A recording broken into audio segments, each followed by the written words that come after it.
Alright, looks like it's time for an episode of Car Talk Thursday, and a quick bit of housekeeping. There will not be a Car Talk Thursday next week because I am not going to have access to my car. I am going on a cruise. I'm flying to Miami about Saturday morning. We get into the boat Sunday. We'll be on the boat until the next Saturday, and then I come back the following day, which will be a Sunday. So I'll be gone for about a week. Will not be in my car. I don't know if I'm going to do a boat talk Thursday, mostly because I don't plan on bringing a computer. So normally what I do is I record on my phone, put it on my computer, which then gives my phone, it kind of re-ups the space. Since I probably won't have a computer, I won't be able to do that, but I still want to take pictures, maybe take quick videos here and there. But wanted to give that quick bit of housekeeping. And while we're on the subject of that, quick shout out to my good friend Dylan, because he watches all the videos. He's like, can you give me a shout out? Of course I'm going to give you a shout out. I fucking love you, man. I'm excited to be hanging out with you for a week. And also, you planned the cruise. This would not be happening if not for you, and I am very excited to do this and go on it. Thank you so much for this. Thank you for being on top of all this shit. It is sincerely appreciated. I know you are driving. You might be driving right now. I just hope the drive goes well. I hope it's smooth. Hope you guys are having a blast. I'll see you Saturday. So, moving on to other stuff. I fucking finally finished Kuro no Kiseki, which means I have my life back. I can now get back to writing. I can now get back to watching anime. I can, all kinds of other crap. I am happy. I also really, really liked the game. I would put this, of the 11 Trails games I've played, which is all of the mainline ones except Kuro 2, which just came out, and I don't know when I'm going to get a chance to play it and when it'll get translated. But I would say Kuro is probably in my top 4. My base thoughts on the game, without going too in-depth, Prologue, I think, is a very good way of establishing the tone and the two main characters of Kuro. Chapter 1, solid, with a great ending. Chapter 2, phenomenal. Chapter 3, really fun. Chapter 4, not as good as the first two. It didn't click with me as much, but I still really liked it. Interlude, phenomenal. Chapter 5, absolutely loved it. One of my favorite chapters of the entire series. No question. Absolute fucking blast. First half of the final chapter, where it's mostly hey, we think we finished the story, so we're just kind of gonna vibe, have a good time. It's a blast. It's a really nice epilogue. It kind of puts a bow on the entire experience. Then you have the second half where you're actually playing the game, and I think Kuro's gameplay is weird, but I got used to it, so I'm not about to be oh no, then I had to play the game, so it was ass. The reason I think the rest of the final chapter is ass is because it just wasn't fun. You're separated from your party members, you gotta give everyone back, which normally I think is really hype. When Azure did it, it's amazing. The first third of Cold Steel 2 when you're doing that, really fun. This, though, it's really... It managed to be really fast and really short at the same time. Cold Steel 2, it felt like a journey to get everyone back. In this, it's okay, you go to this area and you fight a bunch of monsters, you get someone, and then you go to this area and fight basically the same monsters, and you do that for every party member. It's very condensed, but it feels very cut and paste, so this is boring. Can we just fast forward this and get to the fun part? And we get to the final dungeon, I'm oh, okay, cool, it's the fun part. Okay, this dungeon's boring as hell. It's not very interesting design-wise. It reminds me a lot of the Grawl of Erebos, which is the final dungeon of Cold Steel 3, which has, a cool atmosphere, it has a great soundtrack, but the dungeon is okay, you're just kind of going down a staircase, and that's it. It's a giant staircase, and then you're in an elevator room, and then you fight a boss, and rinse and repeat.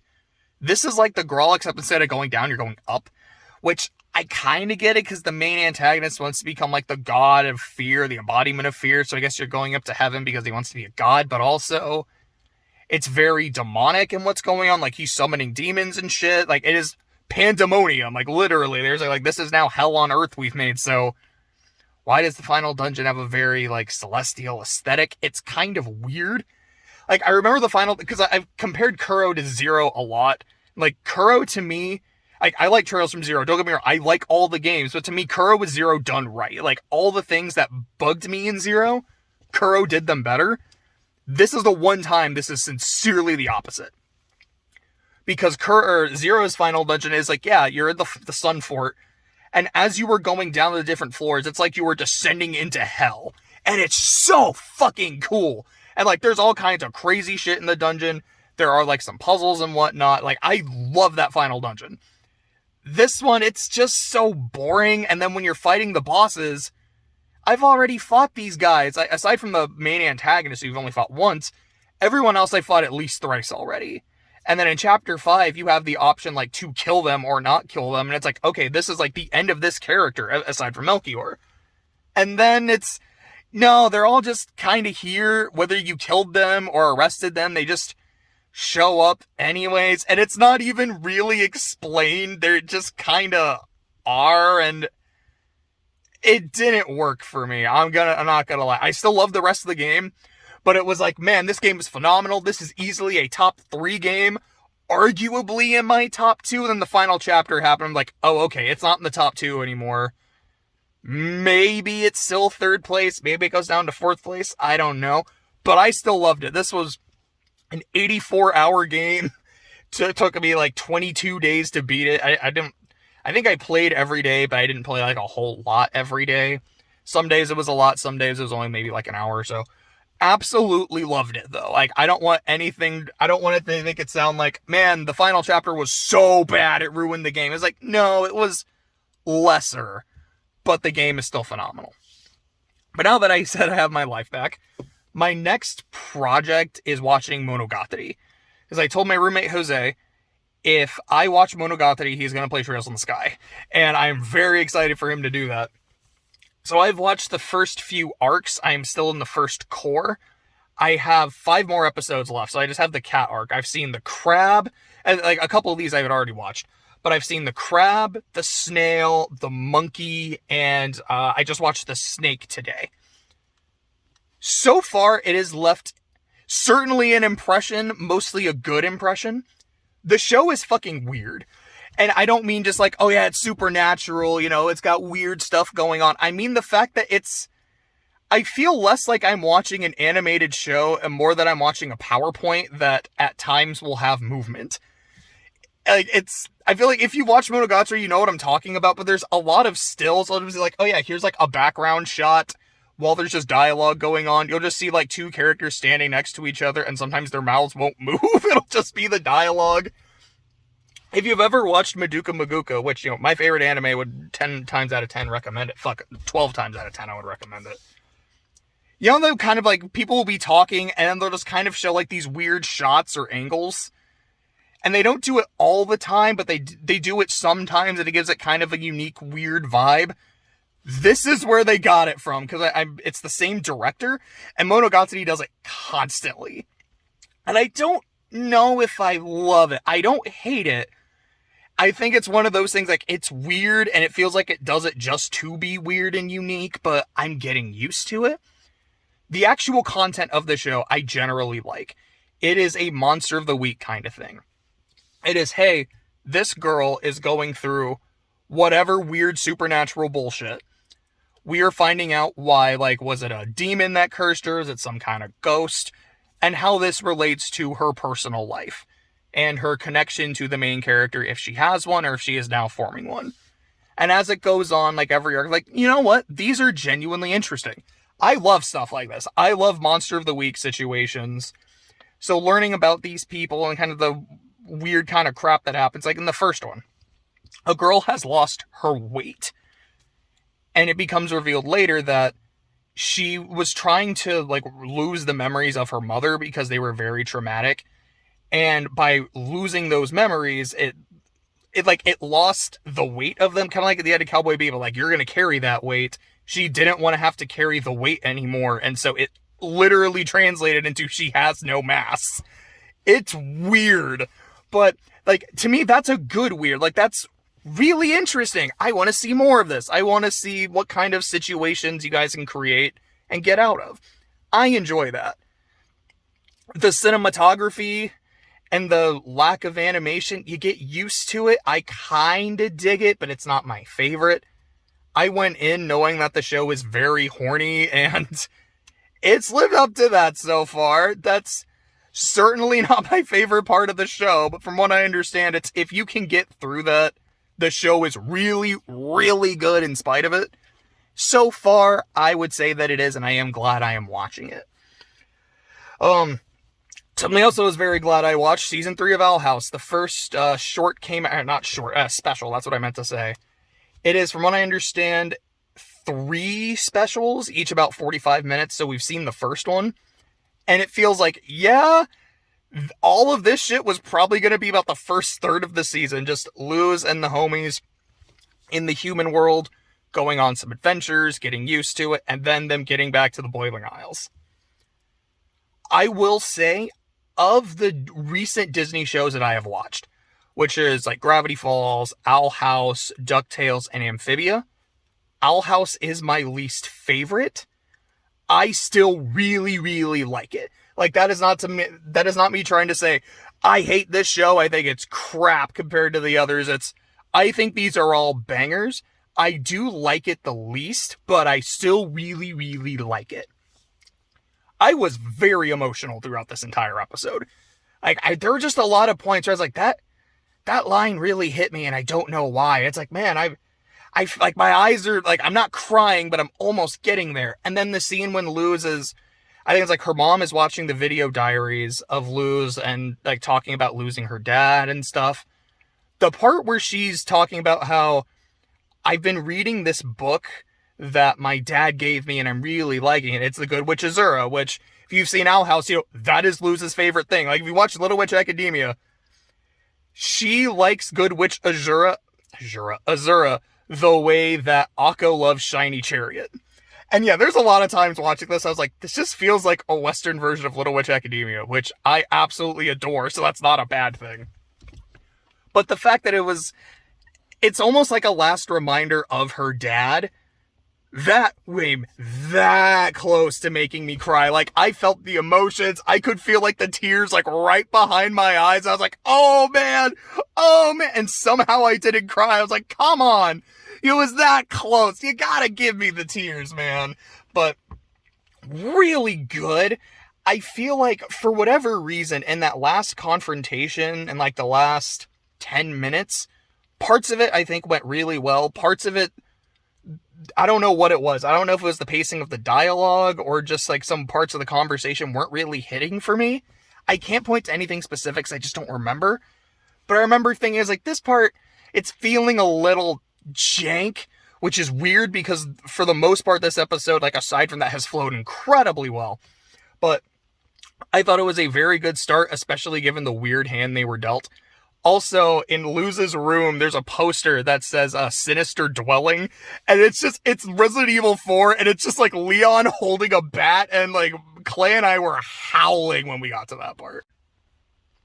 And so, while we're on the subject of survival horror games, the Silent Hill transmission was yesterday, and my familiarity and experience with Silent Hill begins and ends with 2. I tried playing it, could not get into it, mostly just because of the gameplay. I was like, the story, from the little bit I know, sounds really interesting. The atmosphere seems really good. I can't play this, man. This is just jank as hell. So what I did was I went onto YouTube. I was like, I want to watch a playthrough. And if I can find one that's, no pun intended, but if I can find one that's silent, so I don't have to deal with someone's commentary, I can just experience the game, that would be great. So I remember doing that. And I remember not going to class that day. I remember actually talking to my roommate. I was like, hey, man, if I was like, I'll make you a deal. If I don't go to class today, I'll go the entire rest of the semester. He's like, Josh, you're supposed to go anyways. Like, what kind of deal is this? I'm like, hey, come on. You can hold me to it. But I gotta watch this. So I felt like a 5-hour playthrough. I basically just watched a 5-hour movie. And I loved it. I thought it was fantastic.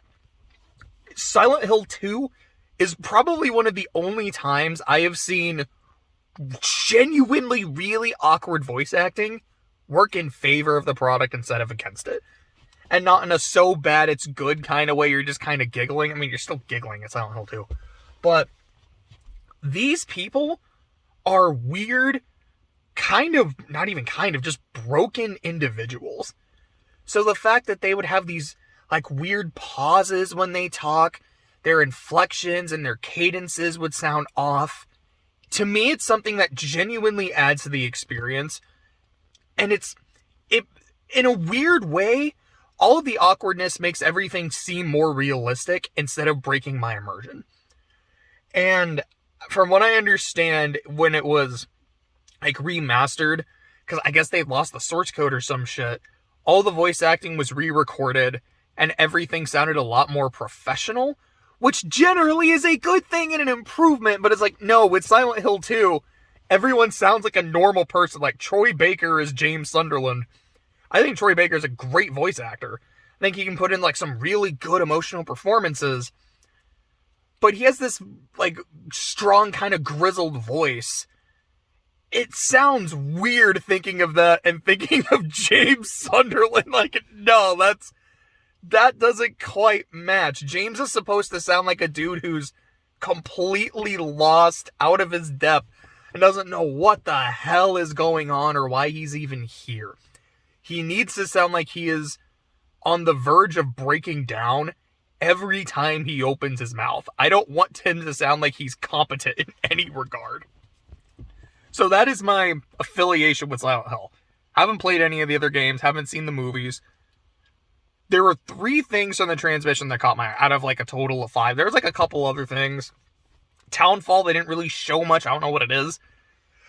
Excuse me. Ascension is a group play game. Like, it looks like Twitch plays Pokemon, but for Silent Hill, which, if it works, is interesting. I don't really know. But the big things are Silent Hill 2 is getting a remake, so I feel like I need to play it. I hope the gameplay is playable, because I could not play the first one, the original, but I want to give it its fair shake because of how much I genuinely loved the experience of watching it. Or at the very least, I know Clay is going to get it because he loves Silent Hill 2. At worst, he'll get it and then I'll just watch him play it. But I do want to try to play it for myself. 2, Silent Hill 2 is getting a film adaptation by the guy who made the first Silent Hill movie, which I've heard mixed things about. Really, what I've heard is it's very clear that whoever made this loves Silent Hill, because you can tell with, like, the creature designs, a lot of the cinematography, there is a lot of Silent Hill in this movie. When it comes to making a good story, the movie kind of falls apart. I don't know if it's the guy's fault. I don't know if it's the studio. I don't know if it's both. We'll see. Well, I mean, I guess I'm not going to see. I don't know if I'm really going to play Silent Hill 1 or watch that movie. But he is coming back to do the next one, which they're calling Return to Silent Hill. And because of how much I love the story of Silent Hill 2, I'm definitely going to watch it. I hope it's great. I hope it does a really good job of telling James a story. That we'll have to see on, but I'm looking forward to it. The other thing, the thing that they ended on, is something called Silent Hill F, which is a Silent Hill game that takes place in Japan. It looks like a really rural, maybe kind of out in the sticks Japan, with these, like, flowers and maybe, like, these fungals, like, spores taking over people and shit. So as I'm watching the trailer, it's a CG trailer. I'm like, okay, that looks pretty cool. This looks interesting. Maybe I'll play it. I'll at least watch Clay play it. We'll see how it goes. Story, Ryukishi07. So you're telling me the guy that did Higurashi is making a Silent Hill game? And it fucking looks like it takes place in Hinabizawa? Oh, this is a day one buy. I love Higurashi. Did not love the recent anime. I haven't seen the second season because I didn't like the first by the time it ended. I was like, no, this doesn't work for me for a number of reasons. But the original, because I haven't actually read the original visual novels, but the 2 seasons of the anime, I have them on my shelf. I love it. I think it's phenomenal. I think it's fantastic. And the little bits I've read of Umineko, is I read the first 2 novels, From what I understand, I read the worst two because from there it just gets way better. And I really, really liked them. Like, it's not like I read them and was like, oh, this sucks, I'm never going to read them again. I just haven't read the rest, but I would love to read the rest of Umineko. I'm honestly thinking next year might really be a visual novel-based year. I really want to read Fate. I would like to read Higurashi. I really want to read Umineko. And I need to read the extra Muffled stuff. Oh gosh, I think Integrate comes out next year too. If that comes out in English, I have to. Like, that's a day one. It's Muv-Love, it really has to be. But anyways, back to Silent Hill. I love Higurashi. I love what I've seen of Umineko. So I like this guy's work. Him doing a Silent Hill game sounds fascinating. I am very, very excited to get it. I don't think they gave a date. I don't know if it's supposed to be coming out next year. I'm going to hope and assume so that way I can play it. Other stuff I wanted to talk about. I guess just moving into sports, not doing a full football video, but really quick. Baseball playoffs are going on. I have not watched any of the games, but I've been just kind of like following them. I think all that's left is Astros, Yankees. I think Astros are up 1-0. Phillies, Padres, they're tied 1-1. Just best of luck to their teams, to their fan bases. I don't have a dog in the fight. I just hope good stuff happens. Okay, I have a little bit of a dog in the fight because the Astros cheated. We all know they cheated years ago. It's just like after that happened, because before that I was like, yeah, I got no problem with the Astros. Like, that's fucking cool. I've got friends from the area. I hope they do well. Then the whole cheating scandal happened. It's just after that, I'm like, now I have a team to root against. I know people love rooting against the Yankees. I don't, because I'm just not super into baseball. I just know that I don't want the Astros to win because of that, but even then, it's not like this passion, like, man, I hate that team. It's just, well, I know who I don't want to win, so I'm good if it's anyone else, but NBA is back. I'm wearing my OKC shirt. We're probably not going to be good. I heavily doubt it, but I still hope we do well. What was I going to say? I'm not a very passionate basketball. Like, I'm a very casual basketball fan. I love my team. Always want to see us do well. I try to watch games when I can. I really will, like, follow it when we're getting closer to playoffs, because 82 games, that's a lot. I feel like the basketball season, it always feels super long to me. I'm just really, really excited that NBA on TNT is back. I am one of those people who's like, yes, I look forward to the NBA season for 4 reasons. Ernie, Chuck, Kenny, and Shaq, man, like 100%. And I remember I was kind of dreading it because I was like, I heard that Barkley's going to retire at the end of his contract, and this is supposed to be his last year. He's kind of talked. I was like, man, I'm excited to see it, but it's going to be a swan song. I hate that. And then before the season started, they all got massive deals. They're going to be on TV for a long time, and I'm so fucking excited to see it. To me, they are like the best sports crew on television. I don't think that's a hot take. I don't think it's even close. I remember when I first started watching it a few years ago, one of my friends was like, dude, this is my favorite show on television. I was like, really? Like the pre-game halftime show? Like, yes, you've got to watch it. And then another one of my friends was like, wait, was he serious? Because I 100% agree. This is the best show on television. And I started watching it. I was like, yeah, kind of is. Like, it's a sports show for like 5 minutes, and then it's just a variety show. It's like, okay, what is Barkley gonna rant about today? It's beautiful. It is a work of art, and I love every second of it. I'm so happy it's back. Football. My Saints are playing tonight. As you can tell, I don't feel enthused. Like, most of the offense is injured. We had a big loss to Cincinnati. Like, it wasn't a big loss. We lost by like 5 points. But it's a game we were in control, leading the entire game. Lost it at the end. Defense let us down, but, I mean, it's not... The offense could have won that game, and not just we had the ball last. It's so many trips in the red zone. It was like 4 or 5 kicking field goals instead of touchdowns. Offense, you guys should have finished it. But defense gave up 30 points, man. Like, that's not good. And they've been games where they have balled out. I'm like, man, I can't be mad at you guys, even if you gave up like a long touchdown. You guys have been on the field so much, but they had time because the offense was doing shit. The offense was able to kill clocks, sustain drives, score some points. The defense gave up 30. And then last week against Seattle, they also gave up like 30, 37 or like some crazy shit. The team does not look good. We really don't. We're 2-4. Only a game out of the division.